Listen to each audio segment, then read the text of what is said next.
A country watching events closely is its neighbour Israel, which has already carried out airstrikes on what they describe as strategic weapon systems inside Syria, saying that ground troop operations on Syrian territory were, as they say, a limited temporary step. Joining me now from Jerusalem is Noga Tarnopolsky. Noga, what more can you tell me about these Israeli military operations? And I take it clearly they're very concerned about chemical weapons falling into the wrong hands. That's right. That appears to have been one of the priorities. Israel has targeted more than 100 specific sites in Syria just in the last 24 hours.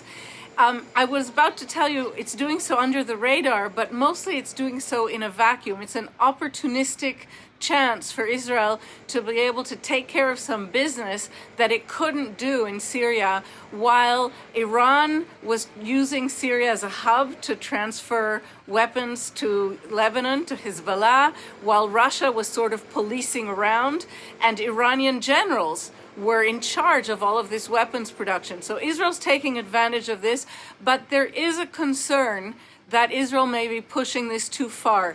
Today, Egypt already criticized the fact that Israel has expanded the buffer zone. So not only for the first time in the 50-year history of the ceasefire between Syria and Israel did Israel militarily take positions in the buffer zone, but they have expanded it. They've also taken possession of the former Syrian base up on Mount Hermon in the Golan Heights, across from the Israeli base.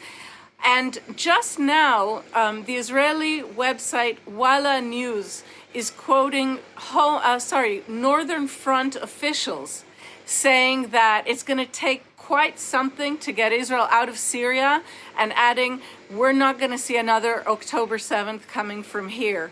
Now, we should be careful because that seems to be an unauthorized statement, but it may be an indication that some members, at least of the Israeli military, see this going quite far.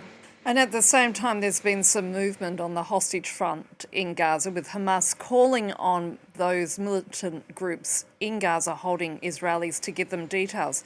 Is there also a link to what's been happening in Syria with this too? It's unclear.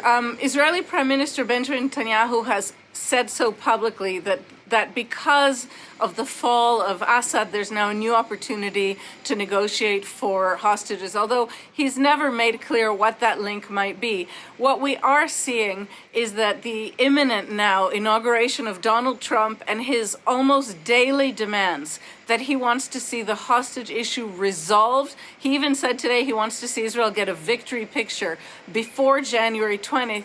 That seems to be pushing Qatar, which formally returned to the negotiation table as a mediator just 2 days ago. And then whatever's left, the remnants of Hamas's leadership seem to be much more eager now. Even Israel may be showing some signs of flexibility. Today, the Israeli Foreign Minister Gideon Saar said that there could be a hostage deal in exchange for, he said, a ceasefire, but he did not say a permanent end to the war, which until now has always been an Israeli condition. Noga Tarnopolsky reporting there from Jerusalem. Thank you.